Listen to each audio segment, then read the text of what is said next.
Namaste. Sivananda Supada Foundation, Bhimanipatnam, is devoted to take forward Sadguru Sivananda Murtiji's mission by publishing his speeches and writings and holding seminars, symposiums, and conferences on various themes relating to Sanatan Dharma, Bharat culture, and its history, besides socio-cultural and spiritual topics. In pursuance of the above objectives, we organized an international symposium on reconstructing the cultural history of Bharat at Integral Institute of Advanced Management, Visakhapatnam, on February 18th and 19th, inviting reputed scholars from Bharat and abroad to enlighten us on various themes relating to the problems and perspectives in writing Bharat cultural history on truthful and purposeful lines. The erudite presentations of these scholars are presented in this channel. Kindly subscribe and encourage us in our endeavor to promote Sanatan Dharma. Now may I request Sri Balmukundji to come over here and speak to all of us what is the immediate need, the hour of need for thinking of reconstructing cultural history. He is National Organizing Secretary of the Akhil Bharatiya Itihasa Sankalana Yojana. It's a plan, not just sitting and writing something. It's a Yojana. And there is a link, a very unseen link between this particular Yojana and Sadguru Sivananda Murti garu. Way back in 90s, early 90s, it was Bhayaji and then Mohammed Pingleji. So they met Guruji in Delhi, and we were all there at that time on some yatra, and they stayed and spoke to him, and this particular Yojana has come up later with a particular form. The form is given, the concept is discussed there. So that is the link between the Yojana and also Guruji. So that Yojana has been successfully conducted and proceeded by the great organizing secretaries from the Sangha, and earlier Haribhavaji used to come to Guruji, sit with him and discuss so many things, and how to present history for the coming generations, for the present and also coming generations. These are things discussed with him, and this is how we are all connected to this particular Yojana. And even this symposium is also connected to that, the same bhava. So we thought that Balmukundji, who is on the spot working for that, organizing so many symposia, so many conferences, and also he has taken a very big activity of training and helping the writing historians. So historians, young historians who are coming up should also think of how to write history. So these workshops and training courses are also being conducted by Balmukundji. He is doing throughout the country, and we were going down our country. Almost is quite busy, and his programs are all fixed some 6 months before. But you know, he is so kind to us that we just sent him an email, and he is here. And this is something what Guruji willed. It's not that our invitation, but he willed that he should be here, and he is here, and I request him to speak to us. Thank you.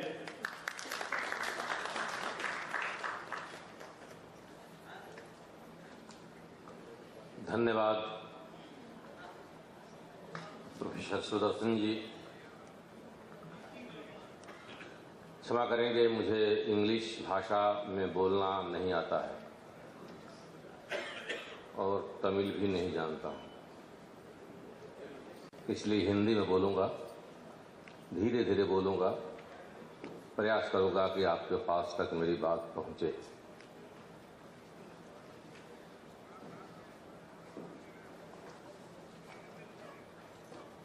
पूज्य स्वामी Shivanand सुपथा foundation के द्वारा आयोजित इस 2 दिवसीय अंतर्राष्ट्रीय symposium, जिन महापुरुषों को मैं सामने देख रहा हूं, वास्तव में ये सभी लोग अपने आप में एक एक इंस्टीट्यूशन हैं। चाहे हमारे शास्त्री जी हों, चाहे प्रोफेसर सुदर्शन राव हों, प्रोफेसर किशन राव हों, इसके अतिरिक्त भी ऐसे सब लोगों के सामने मैं गुरुदेव के चरणों में प्रणाम करते हुए इतिहास संकलन योजना भारतीय सांस्कृतिक इतिहास की रचना में क्या कर रहा है, क्यों आवश्यक है और क्यों करना चाहिए, इस पर अपना मत व्यक्त करने का प्रयास करूंगा। प्रॉब्लम है और इसीलिए प्रैक्टिस की आवश्यकता है। स्कंद पुराण के रेवाखंड में सत्यनारायण व्रत कथा में एक लाइन शुरू होती है, एकदा मुनियः सर्वे सर्वलोके हितेरता। जब भी कोई सोसाइटी में प्रॉब्लम होता है, जब भी कोई देश के सामने प्रॉब्लम क्रिएट होता है, तो देश के ऋषि मुनि कहीं एकत्र स्थान पर, शांत स्थान पर इकट्ठा होकर और उसका सलूशन ढूंढते हैं। प्रॉब्लम है तभी सलूशन के लिए इतने ऋषि मुनि बैठ करके और काम करना शुरू किए हैं। लेकिन उसका उद्देश्य होता है एकदा मुनियः सर्वे सर्वलोके हितेरता, सारे लोक के हित के लिए, विश्व कल्याण हेतवे, विश्व के कल्याण के लिए चर्चा करते हैं, स्वतः कल्याण के लिए चर्चा नहीं करते। इसीलिए वो ऋषि हैं। आज का जो प्रोफेसर है, आज का जो अध्येता है, वह मुनि है, वह ऋषि है, और वह सामाजिक इस प्रकार के प्रॉब्लम के सलूशन के लिए एकत्रित 2 दिन के लिए, 4 दिन के लिए, 1 वीक के लिए इकट्ठा होता है, उस पर चर्चा करता है। और निश्चित रूप से अभी जो उद्घाटन सत्र से लेकर अब तक की जो चर्चा आई, उसमें बहुत सारे चीज निकल करके आई हैं। इसलिए आवश्यक है कि भारत के इतिहास का जो कल्चरल हिस्ट्री का रिकॉन्स्ट्रक्शन होना चाहिए, क्यों होना चाहिए या नहीं होना चाहिए, इस पर डिस्कस होगा।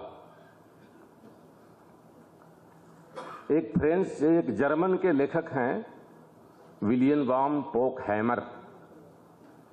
वो लिखते हैं कि जब मैं भारत का, उनकी पुस्तक भी है, उस पुस्तक में लिखते हैं कि जब मैं भारत का इतिहास पढ़ता हूं तो लगता नहीं कि ये भारत का इतिहास है।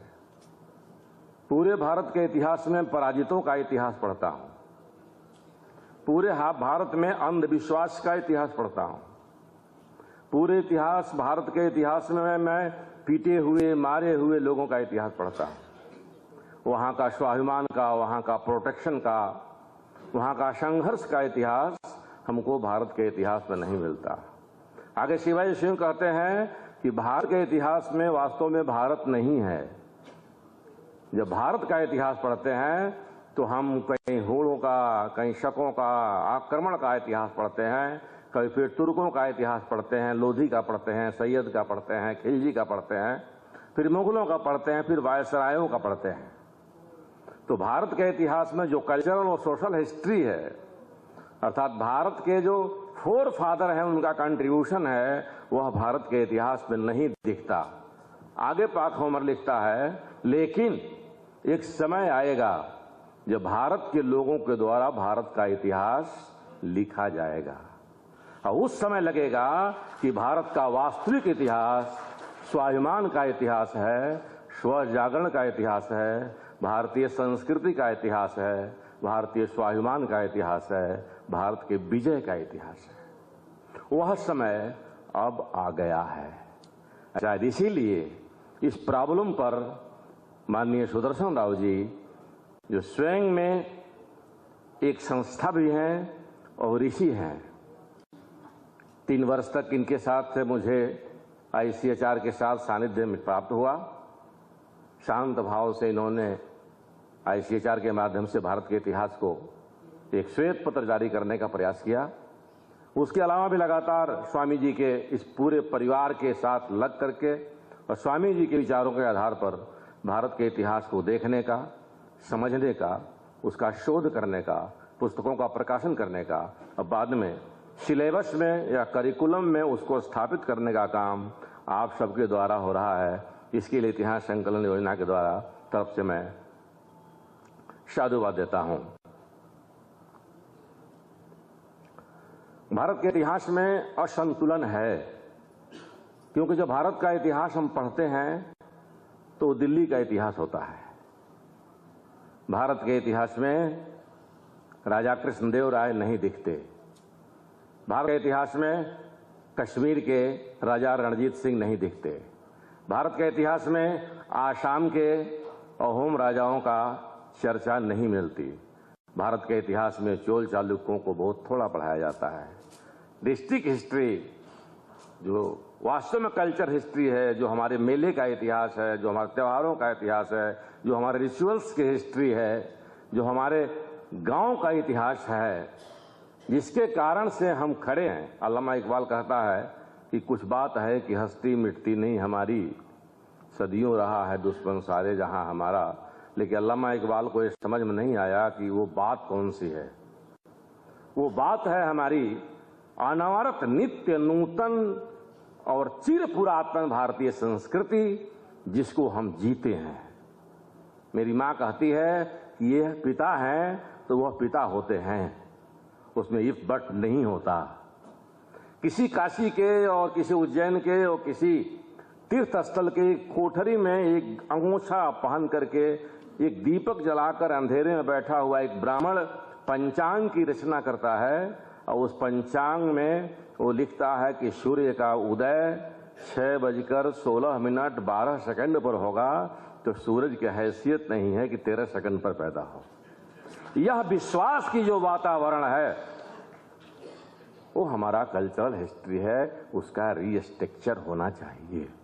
वो कौन सी परिस्थितियां हैं कि हम इतना बड़ा विश्वास से गांव का पौरोहित्य जो कहता है वो करते हैं, हमारे पिता जो कहते हैं करते हैं। इन सबको हम देवता कहते हैं, मातृदेवो भव, पितृदेवो भव, आचार्य देवो भव।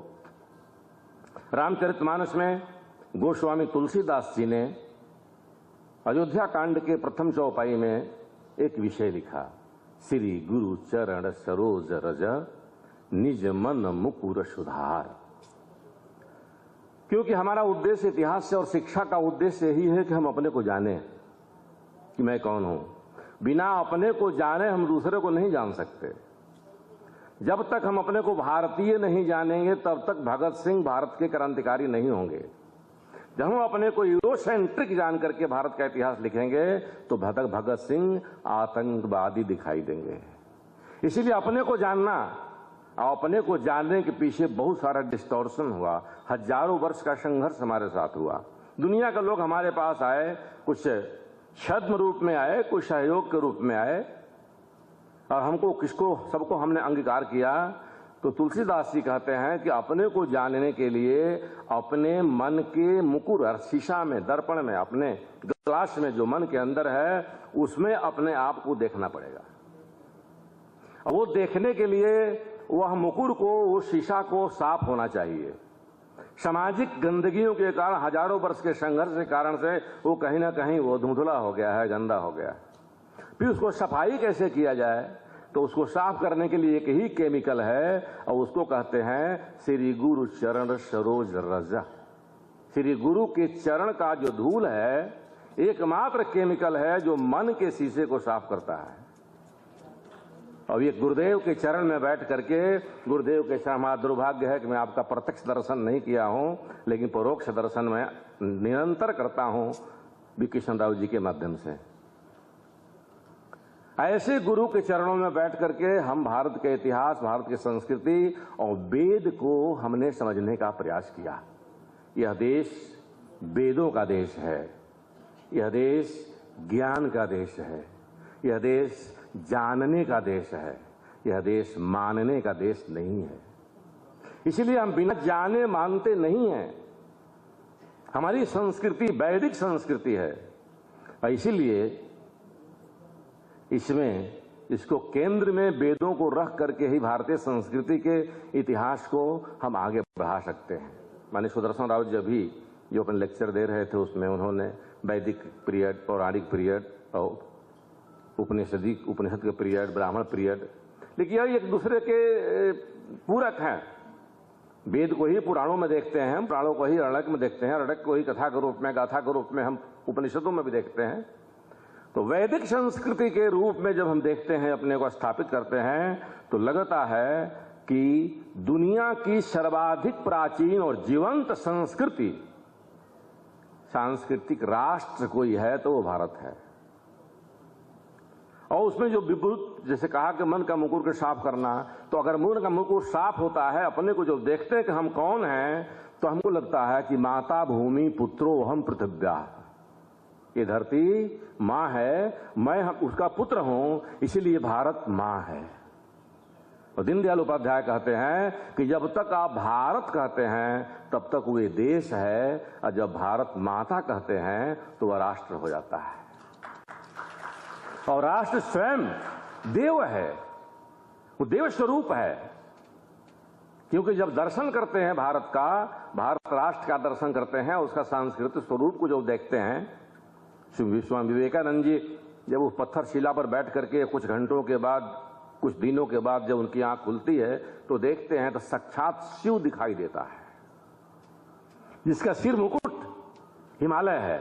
रत्नाकरा धौतपदाम हिमालय किरीटिनीम ब्रह्मराज ऋषिरत्नाढ्याम वंदे भारत मातरम की उपासना करते हैं। साक्षात शिव बैठा दिखता है। और आज भी जो शिव के, जो हिमालय के नीचे जो पहाड़ियां हैं, उनको शिवालिक कहते हैं। अलकें अर्थात जटाएं, जुल्फें। तो शिव के जो सिर है, जहां से गंगा निकलती है, जहां से ऊपर चंद्रमा है, और चंद्रमा का साथ शिव की अलकें लटकी हुई है, और अलकनंदा बह रही है अलकों से निकल करके। ऐसा दोनों हाथ फैलाए हुए, एक गुजरात और एक बंगाल, और पैरों के पास बैठी हुई कन्याकुमारी मां पार्वती अपहरणा उपासना कर रही है। तो भारत साक्षात शिव है। और शिव का शाब्दिक अर्थ कल्याण होता है। इसलिए विश्व कल्याण हेतवे हमारा एक एक कार्य विश्व कल्याण के लिए होता है, वो साक्षात शिव है। लेकिन हमारी परंपरा है कि जब किसी के प्रति श्रद्धा बहुत हो जाती है तो मुंह से मां शब्द निकलता है, अम्मा शब्द निकलता है। और इसीलिए धरती पुरुष, भारत पुल्लिंग होने के बाद भी हम धरती माता कहते हैं। बिहार में सूरज की उपासना करने वाले, छठ व्रत करने वाले, सूर्य षष्ठी व्रत को छठी मैया का व्रत कहते हैं, क्योंकि हमारी श्रद्धा का केंद्र मां है। यह शंकर प्रसाद ने लिखा है कि नारी तुम केवल श्रद्धा हो। इसलिए वहां बैठ करके हमको भारत के सांस्कृतिक इतिहास को देखने की आवश्यकता पड़ेगी, क्योंकि दुनिया का लोग ज्ञान प्राप्त करने के लिए हमारे पास आए। और हमने एक बहुत ही सुंदर बात महर्षि अरविंद के द्वारा उत्तर पाड़ा के भाषण में देखने को मिलता है। बहुत फेमस भाषण हुआ है। वो कहते हैं कि जितने आक्रमणकारी आए हमारे धन दौलत जरूर लूटे, लेकिन जब इंग्लिश आए तो उन्होंने हमारे संस्कृति को लूटा, और हमारे वेशभूषा, भाषा और भार्या, हमारा वेश, हमारा भोजन, हमारी भाषा और हमारी भार्या, ये चारों को विद्रुत कर दिया। भारतीय संस्कृति के ये चार स्टैंप हैं, ये चार स्तंभ हैं। कब क्या खाना चाहिए हमको, कब क्या पहनना चाहिए, कब क्या बोलना चाहिए। और माँ जो हमारी है, जो मातृशक्ति है, वह मातृवत परदारेशु परदेशु स्वत का जो सपना हमारा है, एक हमारा जो थीम है, उसको उन्होंने बाजार में खड़ा कर दिया। इसीलिए उसको बचाने की आवश्यकता रहती है। लेकिन सबके लिए हमारे पास एक सिस्टम था, और दुनिया के बड़े बड़े विश्वविद्यालय हमारे पास थे, चाहे वो तक्षशिला हो, जो सभी भाषाओं की जननी थी। सभी भाषाओं की पढ़ाई तक्षशिला में होती थी। सभी बौद्ध धर्म के कि पहले से भी शायद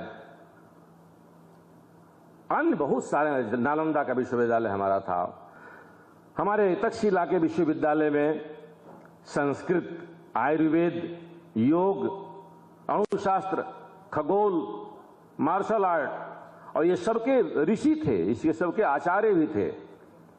जैसे आयुर्वेद के सुश्रुत चरक थे, योग के अणुशास्त्र के कणाद थे, खगोल के आर्यभट्ट थे, मार्शल आर्ट के बोधि वर्मा थे। ये इस राष्ट्र का निर्माण होता था और दुनिया यहाँ से पढ़ कर जाती थी और इसीलिए दुनिया भारत को गुरु के रूप में स्वीकार की, क्योंकि हमारी अपनी विशेषता है कि हम जब पैदा होते हैं तो माता पिता के किए गए तप के द्वारा पैदा होते हैं। हमारी एक माइथोलॉजी है, भारतीय जो सनातन संस्कृति है, उसमें माता पिता के तपस्या के द्वारा, जब भी राम पैदा होते हैं, कृष्ण पैदा होते हैं या जो भी होते हैं, तो उसमें तपस्या को बताया जाता है कि तपस्या किया। आज भी माता पिता के तपस्या के परिणाम हम होते हैं और माता पिता चूंकि देवता है, मातृदेवो भव पितृदेवो भव, इसीलिए हमारे मुंह से निकलता है वयम अमृतस्य पुत्रा, हम देवताओं के पुत्र हैं। तो मुझे करना क्या है? तो मुझे करना है वयम अमृतस्य पुत्र्या कृवंतो विश्वमार्यम, पूरे दुनिया को हम श्रेष्ठ बनाएंगे। और इसके लिए हमने तमाम विश्वविद्यालयों की संरचना की और ऐसे विश्वविद्यालय की परीक्षा संरचना की जहां शलाका परीक्षाओं के द्वारा प्रवेश हुआ करते थे, जहां संस्कृत पढ़ना एक अनिवार्य विषय के रूप में माना जाता था और सभी भाषाओं के जननी के रूप में संस्कृत को स्थापित किया। मेरी व्यक्तिगत एक धारणा है और मैं ऐसे ही बातचीत में विद्यार्थियों के साथ करता हूं। मैं कन्फर्म कर दूं कि मैं प्रोफेसर नहीं हूं, मैं प्रोफेशनल प्रोफेसर नहीं हूं, मैं प्रोफेस करता हूं, इसलिए मैं बहुत ज्यादा टेक्निकल या रेफरेंसेस के चक्कर में नहीं पड़ता हूं और मुझे मालूम भी नहीं है। इसलिए कुछ बातें आपके सामने, दुनिया में कहीं भी कोई बच्चा पैदा होता है, दुनिया में कहीं कोई बच्चा पैदा होता है, चाहे फ्रेंच में हो, चाहे जर्मन में हो, चाहे वो तमिलनाडु में हो, कर्नाटक में हो, सबकी भाषाएं अलग अलग हैं। बाद में क्या बोलते हैं सामने वाला नहीं समझ पाता, लेकिन बच्चा पैदा होता है तो एक ही भाषा बोलता है, कोहा कोहा कोहा कोहा बोलता है। और न्याय दर्शन के लोग उसको कहते हैं कि वो कहता है कोहम कोहम कोहम, मैं कौन हूं। वो संस्कृत ही बोलता है, कोहा कोहम कोहम, मैं कौन हूं। वो प्रश्न है उसका, लेकिन उसका प्रश्न प्रपंच में आकर के डाइल्यूट हो जाता है। माँ दूध दे देती है, कोई कुछ बजाने वाला कोई गुनगुना दे देता है, कोई कपड़ा दे देता है, कोई और गिफ्ट दे देता है, और प्रपंच में आकर कोहम का जो प्रश्न उसका है मैं कौन हूं, वह दब तो जाता है लेकिन समाप्त नहीं होता। इसीलिए मनुष्य चाहे हिमालय पर जा रहा हो या चंद्रमा पर जा रहा हो या मंगल पर जा रहा हो, वह मंगल को खोजने नहीं जाता, वो अपने को खोजने जाता कि मेरी क्षमता क्या है, मैं कौन हूं, मुझे किस लिए बनाया गया है। और जो जान जाता है वह शिवानंद हो जाता है, और जो नहीं जानता वह पुनरप जन्मम पुनर्मरणम पुनरप जननी जठरे शयनम, ऐसे लोग बन जाते हैं। लेकिन वही मनुष्य जब अंतिम सांस लेता है, जो उल्टा सांस हो जाता है उसका मरने से पूर्व, तो उसको समझ में आता है कि मैं कौन हूं, और उसमें एक स्वर निकलता है, उल्टा स्वर निकलता है, वह स्वर होता है सोहम सोहम सोहम, मैं वही हूं, मैं वही हूं। तो कोहम से सोहम की यात्रा ये मनुष्य की यात्रा है। जिसको सदगुरु मिल जाता है वह बताता है कि तत्व त्वमसि, तुम वही हो, तो वह ब्रह्म वाक्य पर स्थापित होता है। और फिर उसके जीवन का कर्म क्या है उसको स्थापित करके और भारतीय संस्कृति को स्थापित करने में वो कहता है वयम अमृतस्य पुत्रा और कृणंतो विश्वमार्यम, पूरे दुनिया को श्रेष्ठ बनाना हमारा कर्म है। हमको किसी को छोटा करना, किसी को नीचे दिखाना, किसी को ऊंचा दिखाना नहीं है। हमको आधे पद पर बैठे पथिक को हाथ पकड़ करके उसके पुल तक पहुंचाना, ये हमारा जीवन का उद्देश्य है। और इसीलिए वो कहते हैं, अटल बिहारी वाजपेयी कप्तान ने कहते हैं कि कोई बतला दे काबुल में जाकर कितनी मस्जिद तोड़ी, भूभाग नहीं 100 मानव का हृदय जीतने का निश्चय, हिंदू तन मन हिंदू जीवन रग रग हिंदू मेरा परिचय। इसलिए विश्वविद्यालयों के माध्यम से हम दुनिया को दीक्षित करने का प्रयास किए।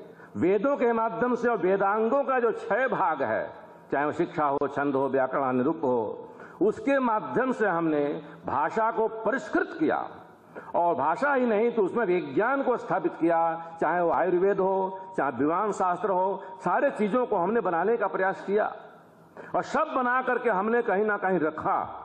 दुर्भाग्य से हमारे देश की लाइब्रेरियां जलाई गई, उत्तर भारत की बहुत सारी लाइब्रेरियां जला दी गई, बहुत मॉन्यूमेंट तोड़ दिए गए, सबको छीण भीण किया गया, कहीं कुछ तोड़कर कोई दूसरे धार्मिक स्थल बना दिए गए, अर्थात सारे रेफरेंसेस हमारे मिटाने का प्रयास किए गए। और जिन लोगों ने रेफरेंसेस मिटाया वही हमसे रेफरेंस पूछते हैं कि हिस्ट्री के रेफरेंस लाओ। इसलिए आवश्यक है कि संगोष्ठियों के माध्यम से हम अपने रेफरेंसेस जनरेट करें। अगर टाइम और स्पेस की बात करनी है तो टाइम हमको भारतीय कालगणना हमको ब्राह्मण के ग्रंथों से प्राप्त होगा, जो संकल्प में हमको बताता है कि ब्रह्मा द्वितीय परार्धे श्वेतवाराह कल्पे वैश्वस मनवंतरे अष्टाविंशत्यमे कलियुगे कलि प्रथम चरणे। भारतवर्ष क्या है, जम्बू द्वीप क्या है, ये 7 द्वीप हैं, ये प्लक्ष द्वीप क्या है, शंख द्वीप क्या है, कुश द्वीप क्या है, इसकी चर्चा भारतीय संस्कृति में है। इसको आवश्यक रूप से हमको कैसे सिलेबस में और इतिहास में कैसे इंक्लूड किया जाए, जिसको प्लान करके हटा दिया गया है। प्लान करके हमको स्वाभिमान शून्य बनाने के लिए कि जब तक हम स्वाभिमान शून्य नहीं होंगे तब तक हम दास नहीं बनेंगे, और जब तक दास नहीं बनेंगे तब तक इंग्लिश की कॉलोनी भारत नहीं होगी। एक प्लान करके हमको विस्मृत किया गया है। आवश्यक है उस पर हम काम करें। हमारे संस्कृति के जड़े धर्म में है, या भारत का जो आंतरिक आत्मा है वो धर्म है। धर्म रिलीजियस का ट्रांसलेशन नहीं है, मजबूरी है, क्योंकि इंग्लिश में बहुत वैकुलरी नहीं है, इसलिए वो कुछ ना कुछ तो बोलना ही पड़ेगा। लेकिन धर्म का पर्याय नहीं होता, धर्म धारण करने का वस्तु है। अभी एक रिसेंट व्यक्ति से बताया कि धर्म वह है जो करने योग्य है, जो करने योग्य है वो धर्म है। टीबा साहब कहते थे कि अंतःकरण के 4 विभाग हैं, मन बुद्धि चित्त और अहंकार। चित्ती अव्यक्त होती है, लेकिन जब चित्ती व्यक्त होती है तो वह सत्य होता है, और सत्य जब क्रियाशील होता है, धर्म क्रिया है, करने का योग्य है। तो धर्म जब सत्य क्रियाशील होता है तो धर्म होता है। इसीलिए जब हमारे विद्वानों ने धर्म की व्युत्पत्ति की तो धृ धातु से उसको निष्पन्न किया और उसे करने के रूप में, धारण करने के रूप में उसे अपनाया। और जब उसका जब परिभाषित किया कि लक्षण क्या हो सकते हैं, तो धृति समाधमोस्तयं शौचम निग्रह धीर विद्या क्रोधम दशकम, ये लक्षण धर्म के बताने का प्रयास उन्होंने किया। भारत का सांस्कृतिक इतिहास मतलब धर्म का इतिहास ही है, क्योंकि जो करने योग्य है वही है, जो जानने योग्य है वही है। इसीलिए समस्या हमारी ये होती है कि हमारे ही भाषा को विदेश जाते हैं, विदेश से जो लौट के आते हैं हमारे भाषा को, तो हम उसको अपना लेते हैं। हमारे वहाँ धर्म था, विदेश के लोग आए, उनको लगा कि धर्म होता क्या है, तो वहाँ जाकर रिलीजन कहे, रिलीजन फिट नहीं बैठा तो कहे कि ये वैल्यू हो सकता है, और वैल्यू का फिर ट्रांसलेट करके हमने कहा कि मूल्य हो सकता है, और फिर value based education, value based society, value based institution, value based वक्तव्य, मूल्य परक शिक्षा की बात हम करना शुरू कर दिए। धार्मिक शिक्षा करने पर सेकुलर राष्ट्र होने के कारण से हम सेकुलर हो जाते हैं और धर्म विरोधी हो जाते हैं, राष्ट्र विरोधी हो जाते हैं। लेकिन वास्तव में भारत की आत्मा धर्म है। भारत की सांस्कृतिक इतिहास यानी धर्म का, अध्यात्म का, विश्वासों का, प्रथाओं का, परंपराओं का, भाषाओं का, पर्वों का, त्योहारों का, कला का, जीवन के मूल्यों का, जीवन पद्धति का इतिहास ही भारत का कल्चरल हिस्ट्री है। इसको रिस्टोर करना पड़ेगा हमको। कल्चर के नाम पर कुछ केवल फोक ट्रेडिशंस नहीं है, ये हमारे जीवन जीने की जो शैली है, जो जीवन का जो प्रैक्टिसेस हैं हमारे सोसाइटी के, वो सारे मिला करके हमारे कल्चरल हिस्ट्री बनते हैं। यजुर्वेद उद्घोष करता है सा प्रथमा संस्कृति विश्ववाराह। जब दुनिया की अन्य संस्कृतियां शैशव अवस्था में थीं, जब वे जंगली जीवन बिता रहे थे, भारत में वैदिक ऋचाएं गुंजयमान थीं। भारतीय संस्कृति की पताका विश्वभर में फहरा रही थी। हमारे हरबंश ओबेरॉय एक बड़े विद्वान हुए हैं संस्कृत के, पूरे विश्व में उनके 103 लेक्चर हुए हैं। उनका मानना है कि विश्व के पूरे विश्व से 4 पर्दे हटा दिए जाएं तो उसके पहले क्या है, वहां भरतवंशियों के पदचिन्ह दिखाई दे जाएंगे। कृणंतो विश्वमार्यम एक बुक पब्लिश है अपने वहां से, उसका इंग्लिश वर्जन भी आ गया है। शोमा को कंबोज में जाकर अकाउंटेंट ने वस्त्र पहनना सिखाते हैं, यह कंबोडिया के इतिहास का अंग हो सकता है, लेकिन भारत में आकर विदेशी लोगों ने हमको सभ्यता सिखाई, यह भारत का इतिहास का अंग है। भारत का खोज वास्को डी गामा ने किया, ये हमको पढ़ने के लिए मजबूर किया जाता है। लेकिन दुनिया इस बात को पढ़ती है कि भारत से हमने गणित सीखी है, भारत से हमने विज्ञान सीखी है, भारत से हमने विमान शास्त्र सीखा है, और उसको पेटेंट कराकर वो अपना काम कर रहे हैं। इसलिए आवश्यक है कि केडुंतो विश्वमार्यम का जो ध्येय वाक्य हमारा आया है, अजम नित्यम परोवेति वसुदेव कुटुंबकम, बहुत सुंदर बातें हमारे कीनोट एड्रेस में, क्योंकि वक्ता को कीनोट एड्रेस के साथ साथ चलना चाहिए, नहीं तो विषय भटक जाता है। तो बहुत सुंदर जो एक विषय हमारे सामने आया, एको हम बहुश्याम का। एक हमको भ्रम फैलाया गया कि डाइवर्सिटी इज यूनिटी, ये पूरी डाइवर्सिटी है, ये तरह तरह के फूल खिले हैं, सब मिलकर एक माला बना है तो भारत बना है, अर्थात भारत था ही नहीं। हम बुलबुले हैं इसके, ये गुलिस्ता हमारा, ये ठीक नहीं है। उन बुलबुलों से कह दो कोई और वतन ढूंढे, ये मातृभू हमारी, ये पितृभू हमारी। इसलिए आवश्यक है कि हमने अपने चरित्र से दुनिया को दीक्षित किया है। एक हम हैं, एक से अनेक हुए हैं, एको हम बहुश्याम। इसीलिए एक चिति, एक चैतन्यता हमारे भारत के कोने कोने में है, और दुनिया में भी जहां भरतवंशी है उसके अंदर उस चैतन्यता है। और इसीलिए उदाहरण बता सकता हूं कि रूस ने, यूएसएसआर ने बहुत प्रयास करके और कुछ देशों को जोड़कर एक यूएसएसआर नामक राष्ट्र का निर्माण करने का प्रयास किया, लेकिन 90 वर्षों में बिखर गया। हजारों वर्ष तक संघर्ष सहने के बाद भी भारत स्वतंत्र होने पर एक आह्वान पर 565 रियासत एक साथ जुट गए। इसलिए जुट गए कि सबकी चित्त की एकात्मता थी। हम एको हम बहुश्याम, एक नदिया एक घाट बहुतेरे, कहत कबीर समझ के फेरे। इस समझ के अलग अलग फेरे हैं, लेकिन हम एक हैं।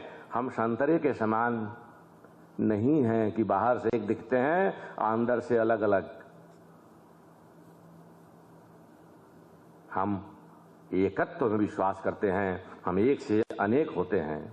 भारतीय संस्कृति अपने इसी उदात्त भाव के कारण ही कालगत सीमाओं का अतिक्रमण करते हुए केवल भारत ही नहीं, दुनिया के एक बड़े भूभाग में आज भी जीवंत है।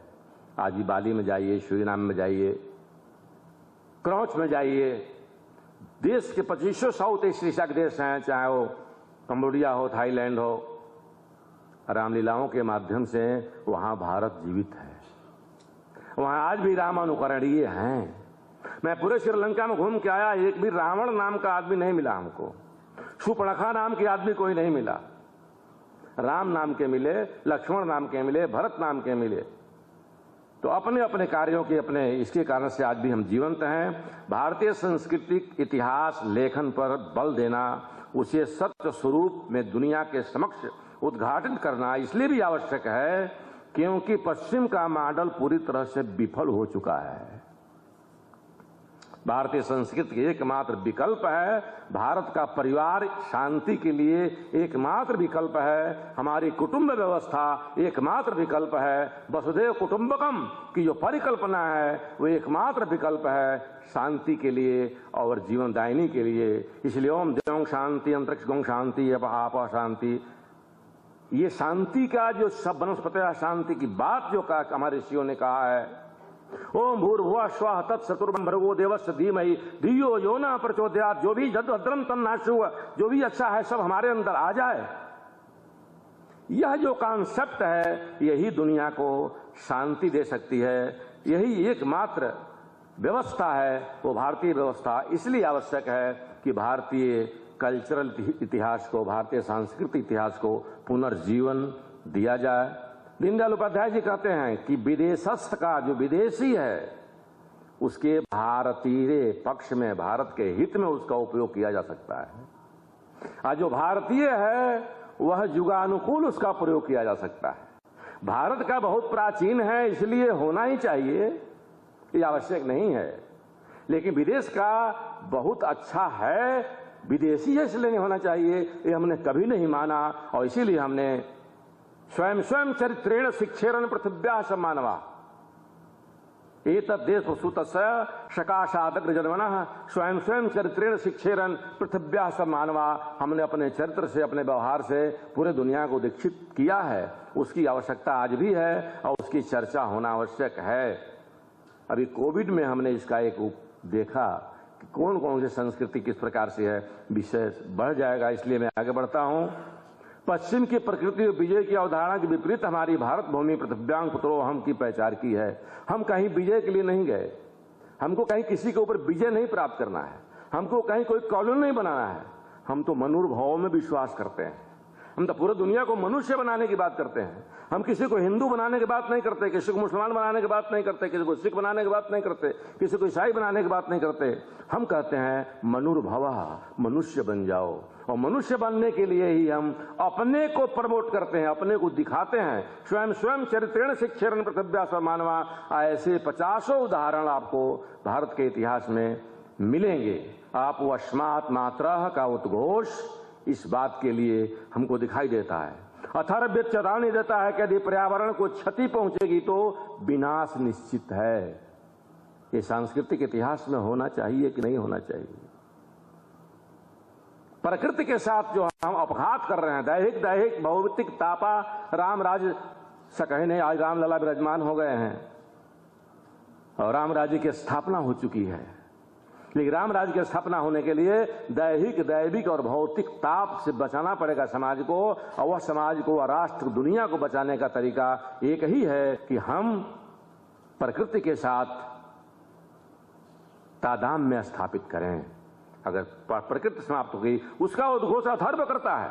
अथर्व काल क्या है, डेट क्या है, मैं नहीं जानता, लेकिन वो चेतावनी देता है कि यदि पर्यावरण को क्षति पहुंचेगी तो विनाश निश्चित है। वाराह पुराण कहता है कि एक व्यक्ति को पीपल, नीम, बरगद आदि के वृक्ष लगाता है, वह कभी नरकगामी नहीं हो सकता, क्योंकि देव है ये। अग्नि पुराण कहता है कि वृक्षों के पुत्रवत पोषण की बात करें। एक वृक्ष 10 पुत्र समान। एक अच्छे वृक्ष लगाने पर 10 पुत्रों के पोषण के बराबर हमको लाभ मिलता है। सम्राट अशोक का आदेश था कि यदि किसी ने वन को जलाने या नष्ट करने का प्रयास किया तो उसे मृत्युदंड दिया जाएगा। मनुष्य के लिए तो मनुष्यों का हत्या बहुत किया उसने, लेकिन वृक्षों के लिए उसका था कि वृक्ष को जलाने या नष्ट करने पर उसे मृत्युदंड दिया जाएगा। ये पृथ्वी और प्रकृति एक एक व्यक्ति की आवश्यकताओं को पूरा करने में सक्षम है। ये धरती माँ है। माँ कभी गोरा काला का भेद नहीं करती, छोटा बड़ा का भेद नहीं करती। उसके जितने बच्चे होते हैं, जितने परिवार होता है, सबको समान रूप से पालन करती है।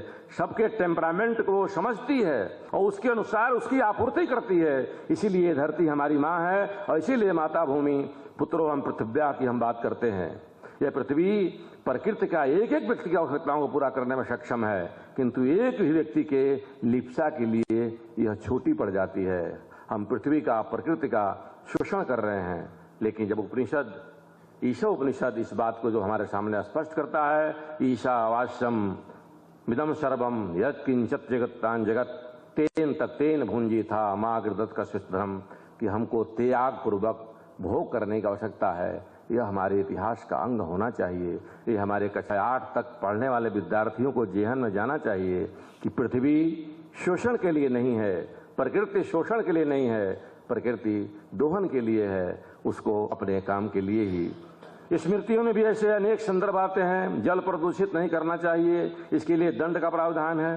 अथर्ववेद में पीपल को सर्वशक्तिमान, पत्तियां सदैव गतिशील रहने वाले बताया है। भगवान कृष्ण ने स्वयं गीता में पीपल को कहा है कि मैं वृक्षों में अश्वत्थ हूं। इसलिए और विस्तार से न जाते हुए मैं इतना ही कहूंगा कि यह विडंबना यह है कि सदियों की विदेशी सत्ता और लगातार संघर्ष के कारण हम आत्मविस्मृत हो गए हैं। हम अपने को भूल गए हैं कि हम देवताओं के पुत्र हैं, हम राम और कृष्ण के वंशज हैं, हम दुनिया को श्रेष्ठ बनाने वाले लोग हैं। उसको पुनर्स्थापित करने के लिए सांस्कृतिक इतिहास का अध्ययन, लेखन, शोध और पाठ्यक्रम का निर्माण होते रहना चाहिए। हमने कभी इन मूल्यों को जिया है, लेकिन आत्मस्मृति के कारण मां के रूप में स्थापित होने के बाद भी गंगा, जमुना, इस नदियां आज गंदी हो गई है। मैं छोटा था तो हम काशी स्नान करने जाते थे तो अपना अंडर गवर्नमेंट हम लोग नदी में साफ नहीं करते थे, उसको लेकर धर्मशाला में आते थे कि नदी में नहीं करेंगे। आज उस नदी में सीवेज बहाई जा रही है और करोड़ों रुपया खर्चे किए जा रहे हैं। आवश्यकता है कि भारतीय सांस्कृतिक इतिहास में गंगा का क्या महत्व है, जमुना का क्या महत्व है, नदियों का क्या महत्व है, जंगम और स्थावर दोनों के क्या कंट्रीब्यूशन है हमारे जीवन में, उसको हम कैसे स्थापित कर सकते हैं। योग और आयुर्वेद की शिक्षा और उसके जो परिणाम हमारे समाज पे हैं, वह 2 पुस्तकें मूल रूप से मिलती है।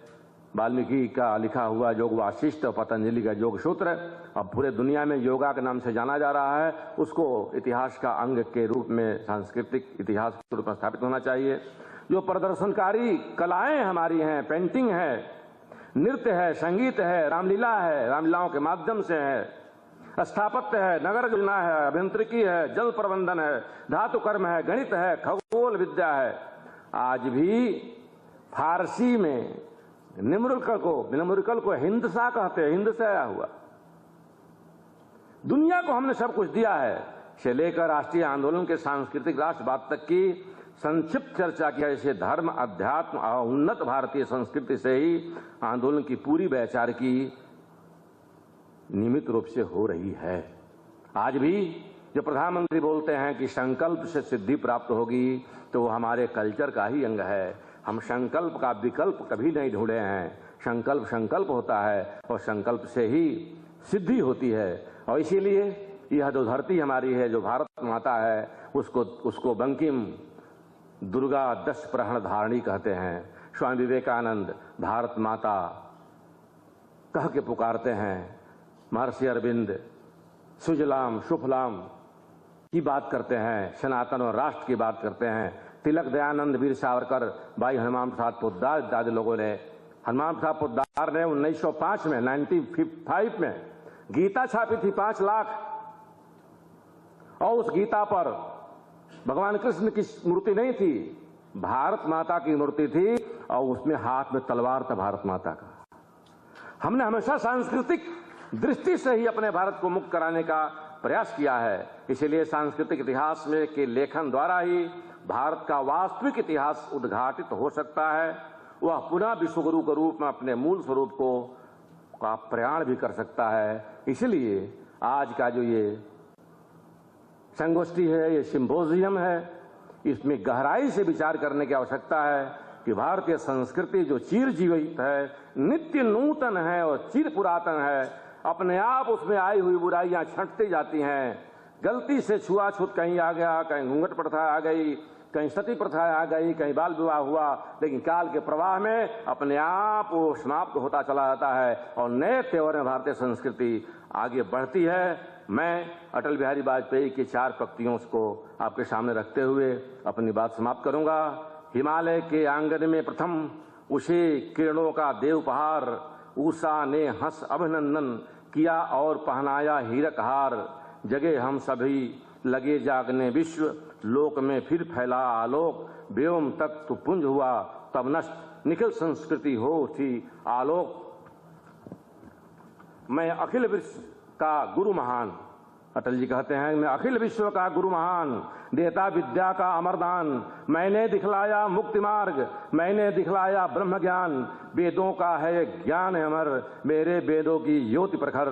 मानव के मन का अंधकार क्या कभी सामने सखा ठहर। मेरा स्वर नभ में घर घर, सागर के जल में छहर छहर। इस कोने से उस कोने तक कर सकता जगती सौरभ मैं। हिंदू तनमन हिंदू जीवन, रग रग हिंदू मेरा परिचय। आवश्यकता है कि भारत के चित्त को, भारत की चैतन्यता को, भारत के चित्त से एकात्म होकर के भारत को मां समझते हुए, अपने कलम की लेखनी उठाते हुए, अपने पत्र लिखते समय, अपने शोध पत्र लिखते समय, अपने बुक लिखते समय इतना ध्यान रहे कि भारत के हम अंगभूत घटक हैं।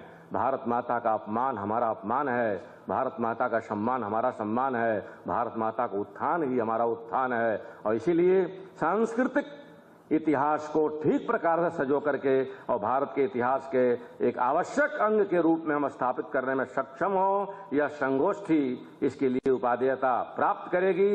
इतिहास, अखिल भारतीय इतिहास संकलन योजना पुरातन इतिहास के माध्यम से इन सारे विषयों को लेकर काम कर रही है। और उसमें माननीय सुदर्शन जी हमारे पैटर्न हैं, हमारे किशन राव जी अध्यक्ष हैं। ये सारे लोग मिलकर के देश के और विदेश के और भारत के इतिहास को पुनर्स्थापना कर भारत माता दुनिया के सर्वोच्च सिंहासन पर स्थापित हों और उनके पैरों के धूल में बैठकर हम अपने को गौरव महसूस कर सकें। इतना ही कहते हुए मैं अपनी बात समाप्त करता हूं। धन्यवाद।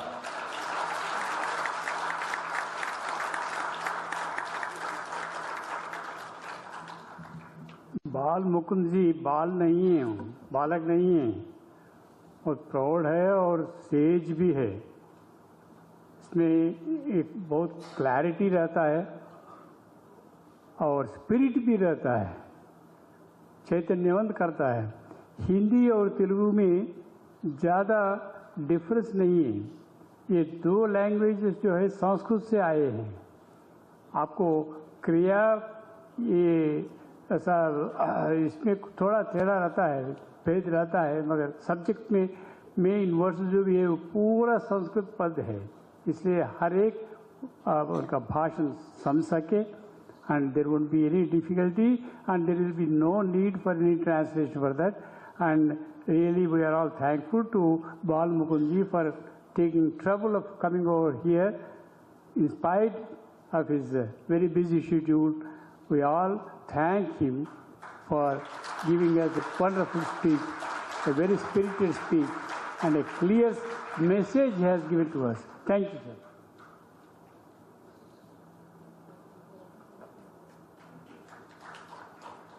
बाल मुकुंद जी हमारा हनुमान है, अब राम राज्य लाना है, हनुमान का कार्य है वो।